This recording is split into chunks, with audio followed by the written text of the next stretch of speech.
কেউ মারা গেলে মিলাদ ও খাওয়ার অনুষ্ঠান করা যাবে কিনা? ভাইরা, মানুষ মারা যাওয়ার পর মৃত ব্যক্তির জন্য দোয়া করতে হবে। আর যেই লোক মারা গেছে তার আত্মীয় স্বজন যারা আছে, তার পরিবারের লোক যারা জীবিত আছে, তাদেরকে এলাকাবাসী খাওয়াইতে হবে। এটা হলো সুন্নাহ।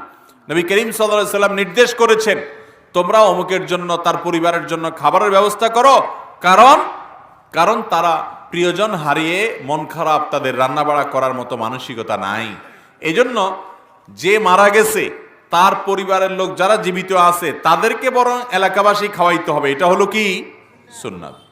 আমাদের দেশে খাওয়ায়, সব এলাকায় খাওয়ায়, একটু হলো একদিন দুই দিন দুই চার বেলা হইলো খানা পাঠায়।